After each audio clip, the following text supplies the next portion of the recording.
We are going live now.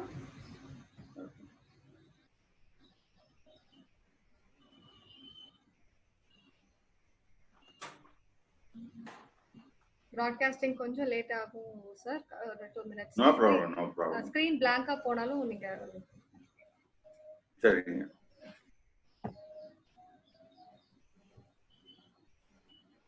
overwhelming response. எல்லாரும் தான் sir சேர்ந்து செய்றோம். Very good, very good.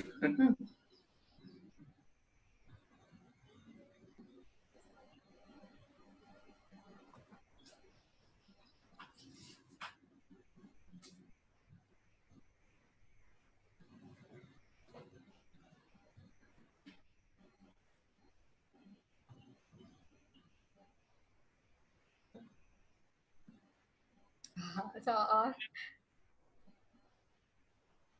ஆமா சார் 1400 சார் ஓவர் காப்பி பண்றேன், லிங்க் பேஸ்ட் பண்ண போறேன்.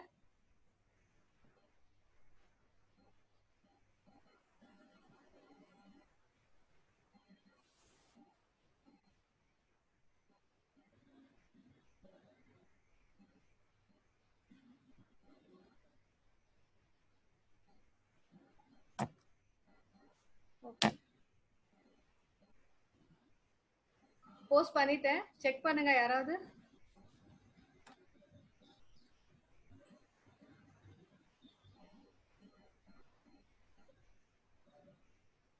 I am going to mute my live.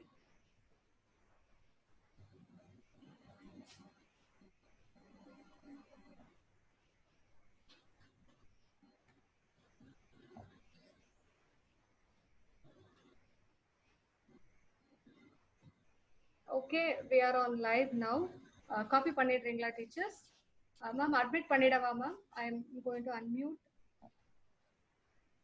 Ma'am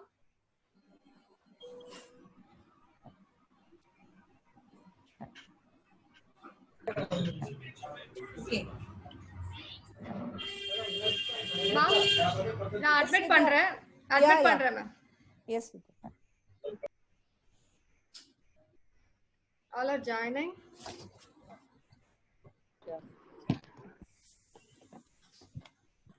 We should wear cotton clothes as they absorb sweat. அம்மா எப்படிம்மா இந்த வீடியோ மியூட் பண்றது?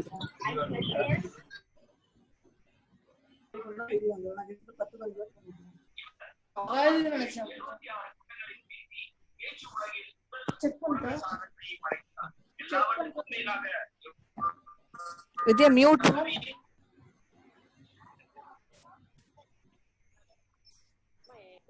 மேம் நீங்களும் மியூட் ஆல் கொடுத்துருங்க மேம். நானும் மியூட் ஆல் கொடுத்துறேன். எனக்கு வரல அந்த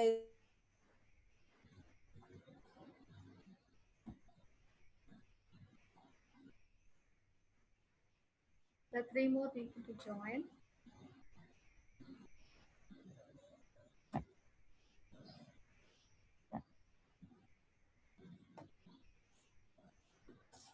Good evening. On behalf of the Department of Microbiology at Raj College for Women, I welcome you all to the webinar series on exploring and understanding world pandemics, day 2. I'm Dr. Vidya. Before moving on to the speaker session, a few instructions for the participants. Kindly mute the audio till the session gets over. There are a lot of queries through mail regarding YouTube link. I'll make it very clear now. The YouTube link is for live streaming and can be generated only after the session starts. So every participant will receive the link through their mail by 5 p.m. Around 5 to 5:10 p.m. every participant will receive the YouTube URL link. So don't worry. Our technical support team is working tirelessly to manage a huge number of participants, and definitely they will respond to your queries, so don't panic. Every participant will receive an email around 5 p.m. that will contain YouTube live link for today, feedback live link again for today, day 2 session, and the link of the recorded video of the previous day session. So thank you very much. Yes, we'll proceed with the speaker session now.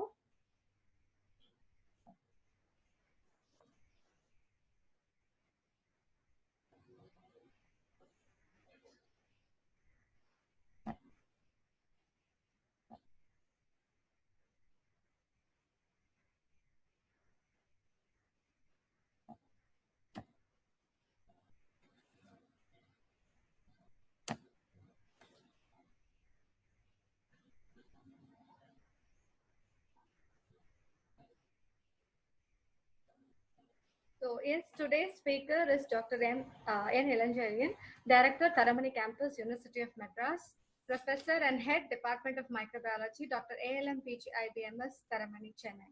Dr. M. Ilanjarian is a recipient of Honorary Degree Doctor of Medicine in Alternative Medicine awarded by International University of Sri Lanka, Colombo.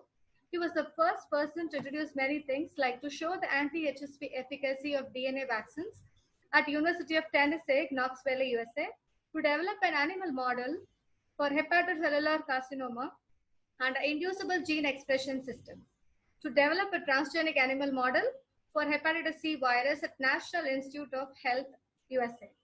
His topic today is pandemic diseases, past and present. We welcome you, sir. Now, another few seconds, sir will start his session.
Yes, sir. Over to you, sir.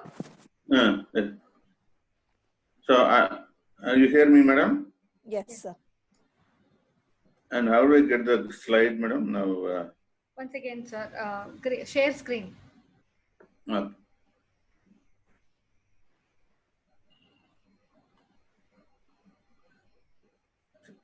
I go to the share screen? Share screen. Yes. Okay.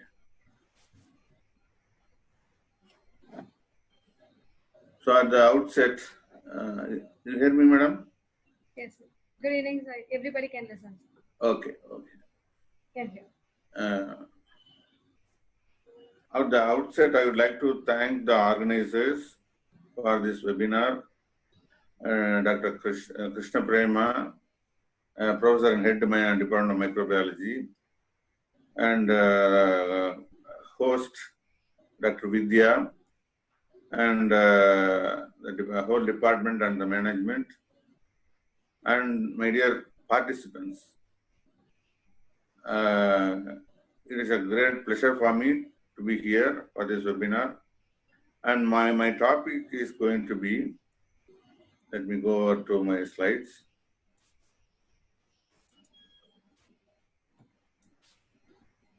Okay.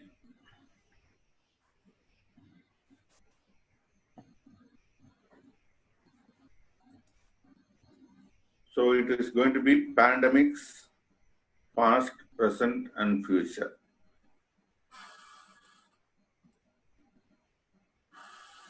So we can go into the slide. Okay.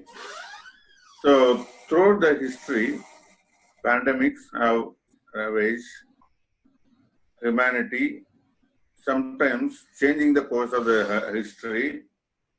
And we had seen fall of dynasties, empires, change in culture, and collapse of the entire civilization. Mother Nature is a mighty force. Pandemics are caused by Mother Nature through some agents, such as viruses, to retain her supremacy. To get back to the topic, the World Health Organization has classified the diseases into three major types: endemics, epidemics, and pandemics. So endemic disease is a disease that exists permanently in a particular region or a population. For example, malaria or chickenpox. And we also hear a term hyperendemic refers to the persistent high level of disease prevalence in a particular area. Whereas the endemic, an outbreak of disease that attacks many people at the same time and may spread through one or several communities. Example, dengue fever that we had some time ago. And we also, hearing the terminology outbreaks, cluster, and all over the TV. So an outbreak is an epidemic that is limited to a geographical area, while cluster refers to the existence of an unexpected number of cases in a place at a given time. Whereas pandemic is a huge epidemic. It's a bigger version of the epidemic that spreads throughout the world. So in ancient days, we had plague, and later on, and even now we have this flu pandemic. And in between everything, we have the SARS coronavirus 2 pandemic at this point. So this is to show you the various pandemics that we had seen so far. So the slide is divided in two parts: before 1300 AD and after 1300 AD. And if you look at the before 1300 AD, the big pandemics were plague of Athens, that is during the 430 BC, Antonian plague, and so on. I'm going to talk about those pandemics. And after the 1300, we had several other pandemics like Black Death, smallpox, and various forms of flu, and now the COVID-19.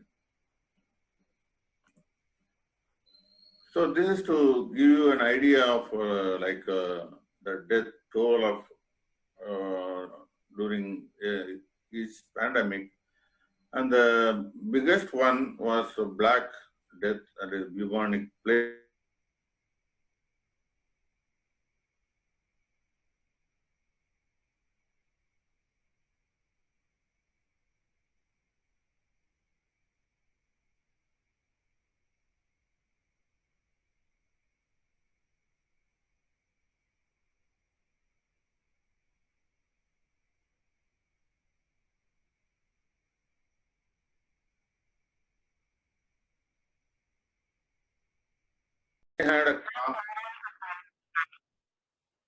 The viruses and bacteria share a common ancestor, and it is a fully functioning, self-replicating cell that lived about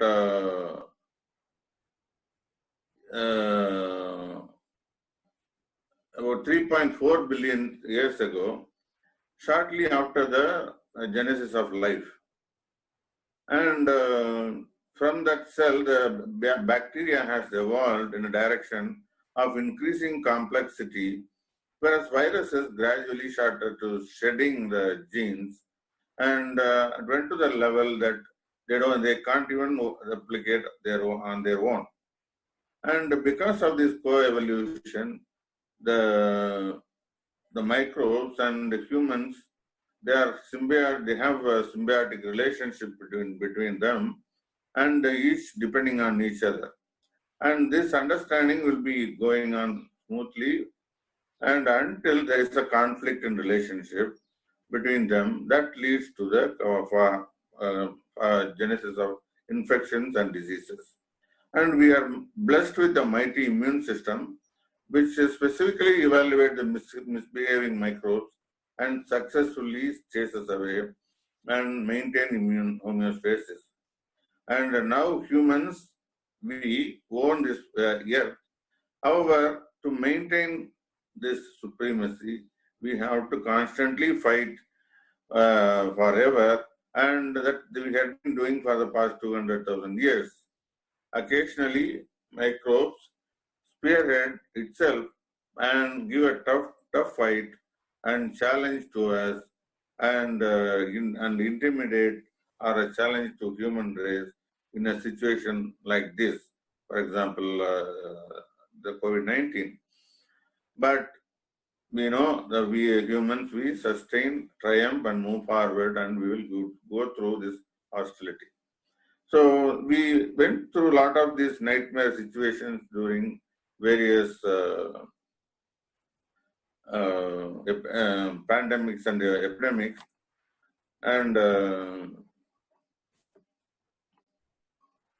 one such thing that dates as early as 3000 BC, that is called the Circa 3000 BC tragedy. The Circa means approximate, like they will call several pandemics like this, Circa like that. So that means approximately about 3000 years before. That killed wiped out about thousands of people. And there was a situation like there were bodies stuffed all over the places, and later on it was burnt down. And no age group was spared, and the skeletons of juveniles and other adult people were found. And there is an archaeological site in China. China happened to be in this problematic thing everywhere. And even the COVID-19 also started from there. And this tragedy that I'm talking about that also started in China. And in archaeologists, they call it as Hamin Manga. And it is one of the preserved prehistorical site. And so which is shown here, like you see the skeletons, and this place was the discovery of about 5,000 years old house in China. And then the next one, which is the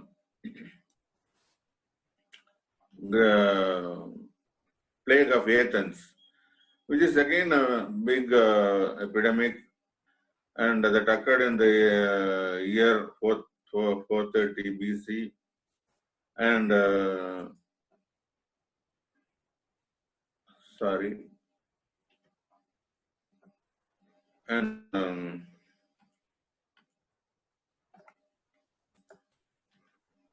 okay. So the plague of Athens, it had a death toll of about 100,000 people, and it is believed that it was caused by Salmonella typhi, the bacteria that causes typhoid fever. And then we had Antonine plague, or plague of Galen, and that was also again a big killer. And one second. Okay.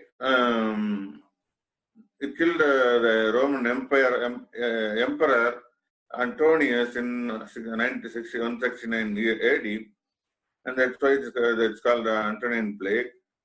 And it was spread by Roman army, and it killed about 5 million people.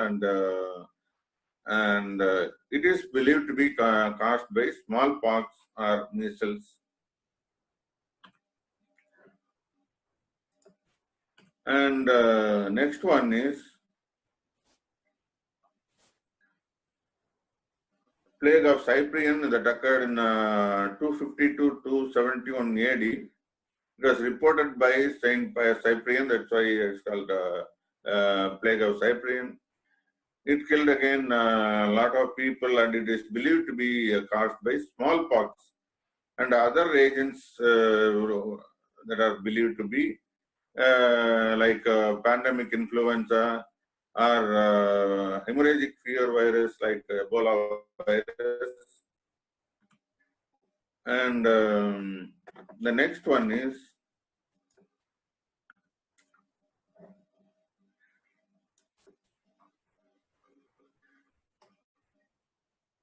plague of Justinian that occurred in the 541 to 542 AD. It is called Justinian because it killed Emperor Justinian, and it killed about 10% of the world's population at that time. And that was the time they thought, we believe that those people were killed by Yersinia pestis, the causal agent of plague, formerly known as Pasteurella pestis. It is a bacterium, gram-negative, non-motile, rod-shaped coccobacilli, non-sporing organism, facultative anaerobic organism. And it was spreading by flea, rat flea. And later on, almost a millennium after, there was another pandemic, which is Black Death, that occurred in the time of 1346 to 1353, which killed almost 500,000 European people. Again, the agent is Yersinia pestis. And the bodies of the victims and mass graves were seen. And it is called Black Death because the people die of this thing by plague. They will have blackened tissues or lymph node, and they appear black in color. They say they are called Black Death. And another plague that rocked the world was Coco Leachlie epidemic or American plague, and it is a catastrophe of the poor people, poverty, and it accounted for about 15 million people dead, and it is caused by Salmonella paratitis C and smallpox. And another plague called Great Plague of London that also devastated British people, caused by Yersinia pestis, and another Russian plague also. It consumed a lot of humans. And about plague is that we brought the plague to an end after the discovery of these antibiotics. So after the discovery of the antibiotics, streptomycin, gentamicin, tetracyclines, chloramphenicals, ciprofloxacins, they were very effective against completely wiping off this plague. And now we don't hear any plague cases. And the prevention is, avoiding the flea bite. And almost during this time, another elegant lady, very popular, Florence Nightingale, and actually today is her birthday, and it's about 200 years ago, and it is and that day we call it as Nurse Day and Nurse Day.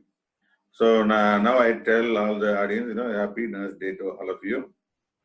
And moving on to the next pandemic, in parallel to another pandemic that unfolded is cholera pandemic that started in 1817 and it was there until 1975. It's a very big pandemic. It occurred in 7 episodes.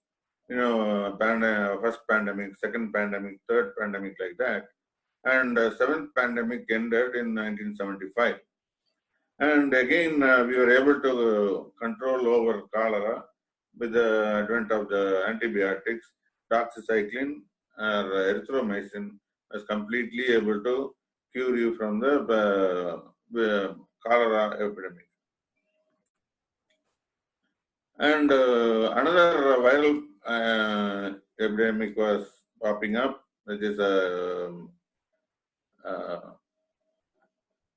polio pandemic that occurred in 1919 to 1954, and it also consumed a lot of people. So it spread out throughout the world. And after the discovery of two big vaccines, Salk vaccine and Sabin vaccine, Jonas Salk developed this killed vaccine in 1955, and Albert Sabin developed a live attenuated vaccine in 1962, and we still use these vaccines, and we have completely eradicated polio. And the last case that was recorded was January 13, 2011 at West Bengal. And another big pandemic like flu, like plague, flu pandemic is another big thing. So it also, spread all over the world, claimed millions of lives. And even now we have some sporadic incidents of H1N1. The influenza A type flu, and that is also called as H1N1 or swine flu. So, with the advent of some antiviral agents like Tamiflu and Relenza, that reduced the severity, and we also have a vaccine for H1N1 now. It's called Flu Mist, and other companies also producing. So now it is kept under check. So just a few pictures, this is somewhat similar to the situation now. The emergency of Spanish flu that was happening in Kansas, and it is happening in Paris, in France, and Spanish flu epidemic, and this was happening in California, USA. And just after this epidemic, another notorious viral epidemic, pandemic, that is caused by human immunodeficiency virus, and the disease is called acquired immunodeficiency syndrome, AIDS. And this was first reported in 1981, and that time people did not realize it is going to be such a big pandemic. But currently there are about 40 million people are infected with that, and about 35 million people are dead already throughout the world. Even though it is discovered about 3 decades ago, we don't have any successful vaccine, and we have some drugs, but that doesn't offer any permanent cure. It will only give a kind of reduce the severity and increase in life expectancy. And then we had Ebola epidemic, and it was threatening initially, but it is under check, and it was transmitted by bats. And Zika virus epidemic that also popped up recently in 2015, and it was threatening the whole world. It was also spread by mosquitoes, Aedes genus mosquitoes. But it is they are all still there. They occur as sporadic epidemics. So these are all the various epidemics that we had seen so far. So if you look at the history, most of the plagues that occurred earlier days was due to Yersinia group, the plague. And later on, if you look at all the epidemics, they are all caused by viruses, like yellow fever viruses, Russian flu, Spanish flu, Asian flu, everything. They are all virus. SARS, Ebola, MERS, Zika, COVID, everything is a virus one. So we have to pay more attention to these viruses. So just to give a glimpse of what is COVID-19, is caused by SARS coronavirus 2, and started in Wuhan seafood market. The zero patient is Mrs. Wei Zian, 55-year-old, and so that time we did not know again, there's going to be a global pandemic like this, and now it is a global pandemic, and it killed 3 lakhs deaths and 4.1 million people positive cases throughout the world. And India itself, this number is yesterday's number, and today they are saying it is about 70,000 cases, and even the death rate is crossed 2,000 deaths. And Tamil Nadu is again about around 8,000 people. Chennai itself 4,500, and this again yesterday's statistics. And what is this virus? It is a positive sense RNA virus, positive sense, single standard, non-segmented, enveloped, about 500 to 50 to 200 nanometer in size, and genome size is about 30,000 kb, 30 kb, and it is a positive sense mRNA, so virus, so it acts as the mRNA, and polyprotein is produced, and polyprotein and as a viral assembly, everything occurs in cytoplasm, and it kind of buds out. And this coronavirus is different from coronavirus 1, and that we had before by mutation. So this virus undergo spontaneous mutation, and there are several places where mutation has occurred. There are several people reporting different mutations. Broadly, the strains are classified into three major strains: strain A, strain B, and strain C. And the strain A is a Wuhan original strain, and strain B is the Asian strain that we have in India, and the strain C is a European and American strain, which we consider as more severe form. And the receptor for this is angiotensin converting enzyme 2, ACE2, and this ACE2 is found in the lungs predominantly. That's the reason it causes the lung infections, and also it is found in other areas like arteries, heart, kidney, and intestine. So this is a pandemic that caused a historical lockdown and the deserted roadways, and this is the kind of things we used to see only in movies and our ancient days photos. But nowadays it occurs in the isolation ward in Wuhan city, and we also have similar isolation centers, and we are ready with so many beds and everything. And the culprit is this guy, the SARS coronavirus 2, and a cut section shows like this, and the spike protein is the red colored thing shown in the previous one, and the spike protein is a key in this organism, because spike protein helps in the attachment of the virus. As for the absorption, it helps. And this is a replication thing that I don't want to go into detail.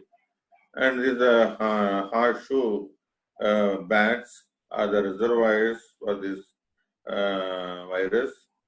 And this thing you must have heard several times. The symptoms are dry cough, eye fever, sore throat, difficulty in breathing. Difficulty in breathing, that is the key thing for COVID-19. Whereas the other colds and all, it will stop with the other three, the previous three symptoms.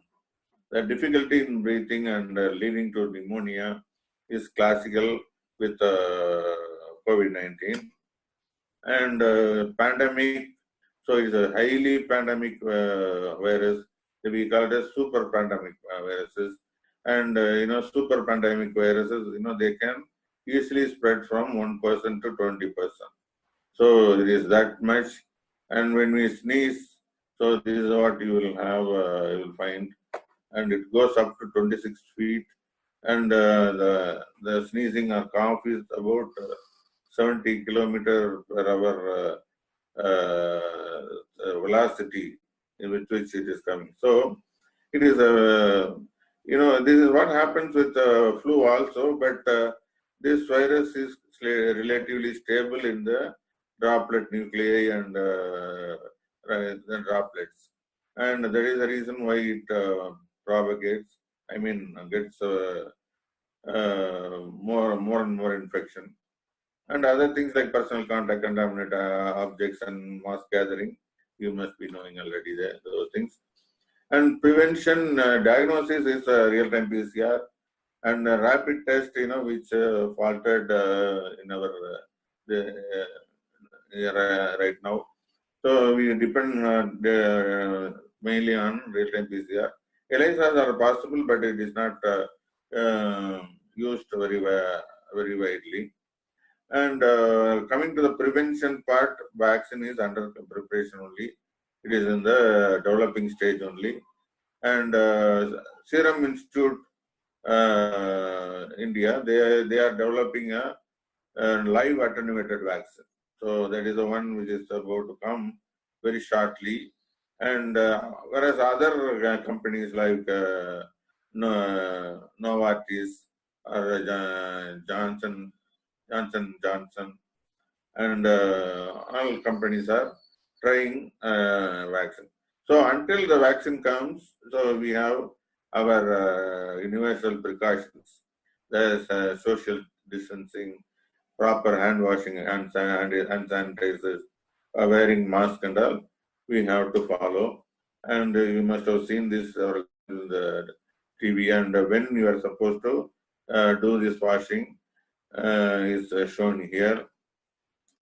And the mask, we have surgical mask, we have even N95 mask. Surgical mask itself is a big barrier, so you can use it. And if you have access, you can have now N95. And the difference is the pore size. The surgical mask is like 2 to 10 micron size pores you will see, whereas in the N95 it is 0.3 micron. And disinfectant is the sodium hypochlorite 5% is the best disinfectant. And coming to the drugs, there are several countries using the several drug regimens, and it is believed that chloroquine and the anti-malarial drugs are very good. Chloroquine, hydroxychloroquine, and remdesivir. Now today they have started using in Omandurar Hospital and GH, and the remdesivir is believed to be working very well. Other antivirals like lopinavir and all being used, and certain companies are working on monoclonals like tocilizumab for the immunotherapy. Supportive therapy is done by azithromycin. It's an antibiotic, so it will any super infections caused by the bacteria will be arrested. And convalescent plasma, now ICMR has approved, and this is again done in several places. Even in our GH, they are testing this. And very important part of this webinar is that what is the common in all these pandemics? So the common thing is that there is an agent, a threatening agent that causing the disease, and the susceptible humans, we are in adequate numbers. So that is there. So that is one thing. And the second thing is there is an increase in virulence of this agent. Yes, because there is a mutation, there is an increase in virulence. And recent introduction of an agent into a setting where it has not been before, that is not unlikely, because the setting is our own environment, and it is the same thing. And we had been having the coronavirus for several decades, so it is not something new. And an enhanced mode of transmission so that more susceptible persons are exposed. Yes, it happens. Actually, I have a double okay for that one, because that is what happening. Flu also is a contagious organism, but not contagious as this one. This is super contagious. And any change in the susceptibility of the host responds to the agent. There is again there is not a big change, because we know what we are, and we did not have any sudden change or anything like that. Probably we can think about herd immunity, but it won't occur now, because you may have to vaccinate more than 90% of the people in order for you to get herd immunity. And factors that increase the host exposure. We believe that it came from animals, but at this point it is spreading from between humans only, from one human to the other only. So that is there. And very important things are like, we forgot cleanliness, we forgot health awareness, we forgot social distancing, we forgot ethics. These are the things, like we may have to recapitulate, reorient, and we may have to think back and work on fixing those things. So what is the solution? Follow the universal precautions. What are they? Like self-isolate, wash your hands, cover yourself while coughing and sneezing, wear personal protective equipments, take medical therapy. Taking medication, you should not be shy away, and it is if needed, it needs to be taken. And only if there is symptoms, they are giving the drugs these days. But they put you on a monitoring. As of now, no vaccine. So once it comes, we can talk about that.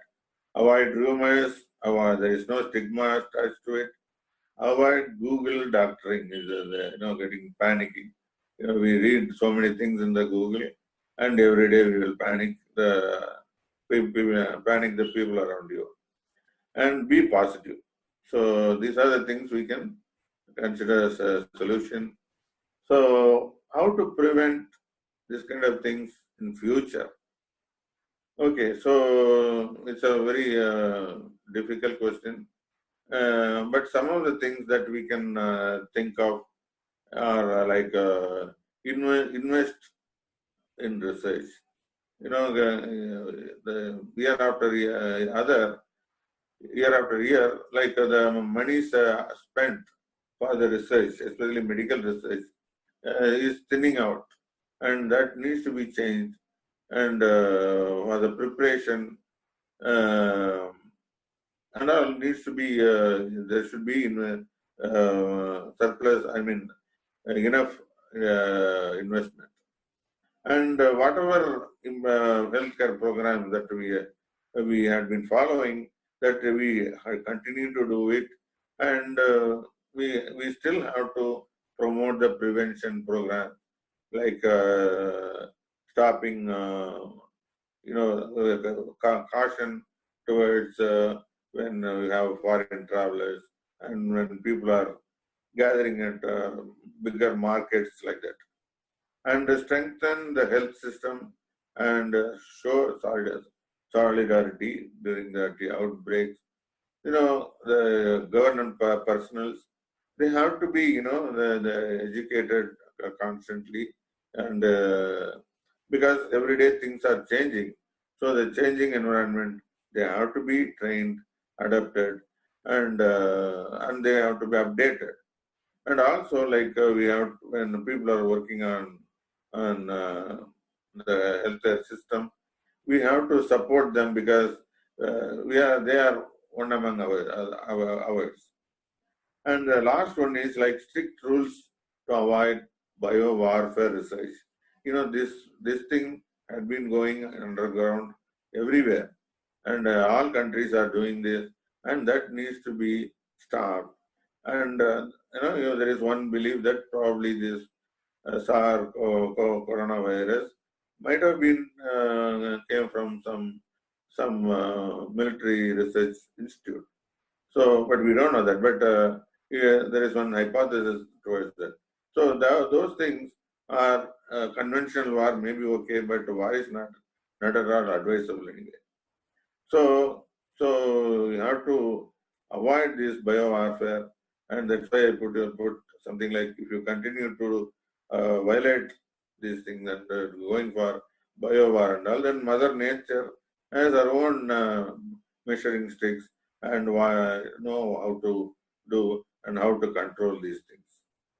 And with this thing, I thank the organizers and the participants listening to my lecture. If there are any questions, I can take. Thank you. Thank you, sir. Thank you very much. It was very informative. The first question is from many of us. The same question is asked by many people, like Sri Janani MS from Chennai, Dr. Reena, Senthil Nathan, etc. Why specifically bats are the reservoir for SARS, COVID, etc.? Why it is, see, reservoirs, there will be some tissue tropism and host tropism. And certain viruses, they are very strict when it comes to tropism. And if it is hepatitis virus, it will replicate only in liver.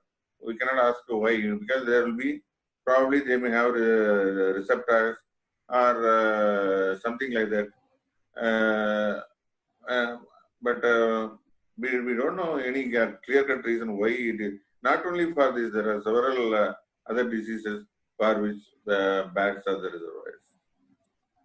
And the same thing is repeated. They're asking why horse should bat is the main thing. Horse. That was the thing. There is one variety that was found to be harboring. It is in China, actually, and that was the one harboring. Probably it was an animal virus. From animal, it kind of jumped to different species. Yeah. So probably it went like that. Any other?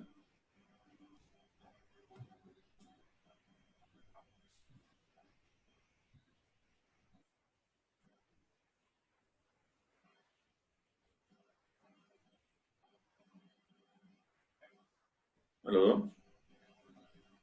Hello? Yes, sir. Okay, so the connection is stable now. Okay. So there's one more question.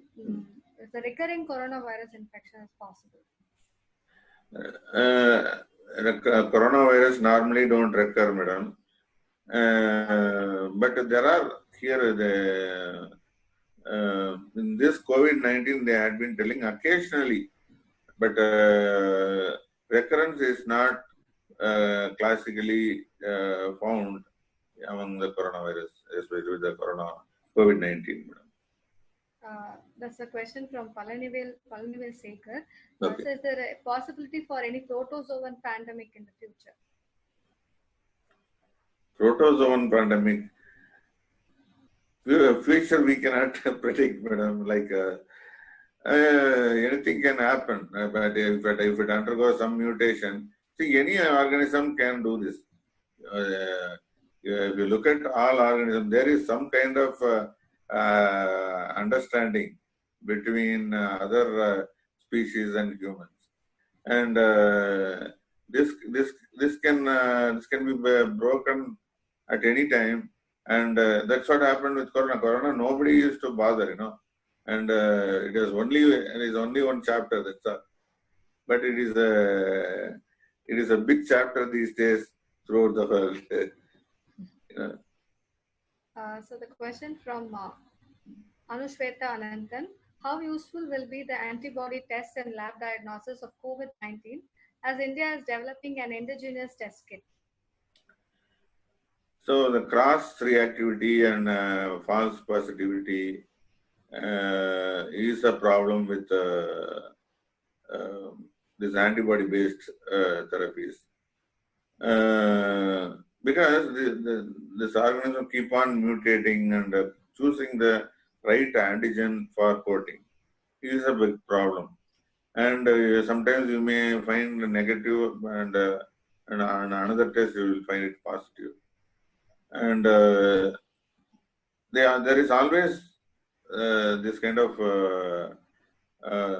problem is there, but serological assays are much easier and it can be done anywhere than PCR.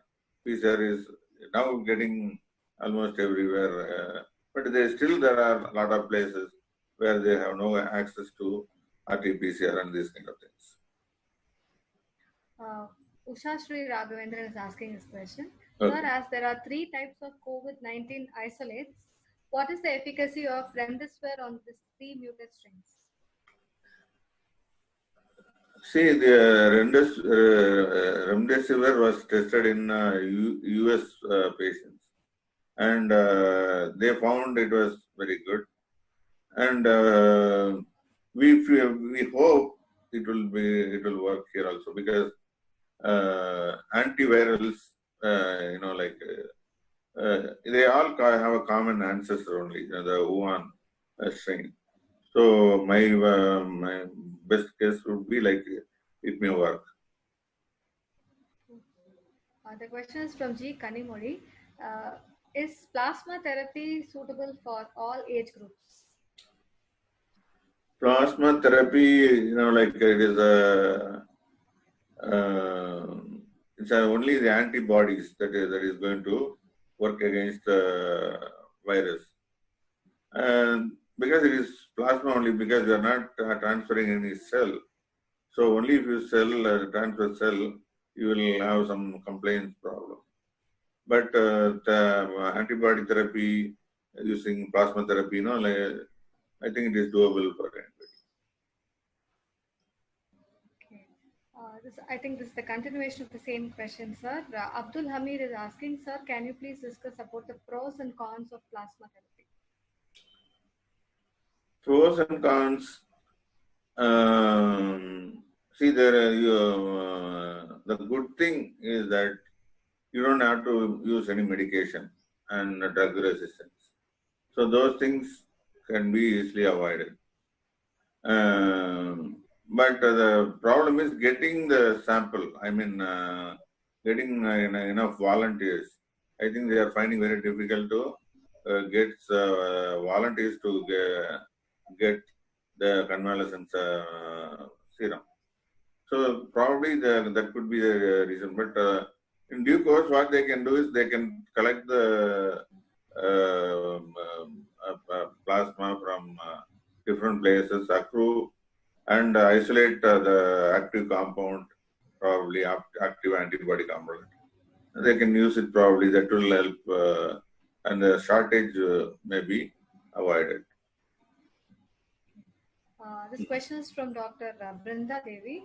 Most of them say that we Indians could have been infected and got immune with COVID-19. What are your views, sir? It is unlikely, because they are testing all the suspected people also, So they take the people who are infected as well as who are associated with the infected person.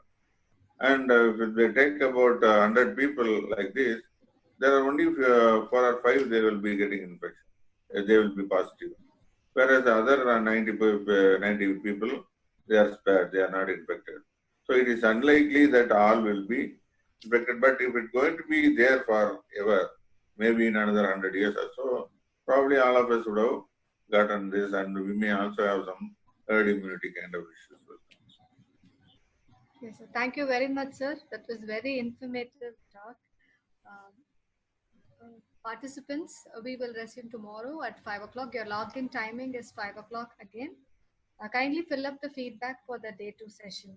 Thank you so much and have a good evening. Thanks a lot. Thanks a lot to everybody. Have a good day. Thank you. Thank you very much, sir. Thank you. Thank you. So how do we stop it? So I will end it up, sir. Okay. Okay. End the meeting.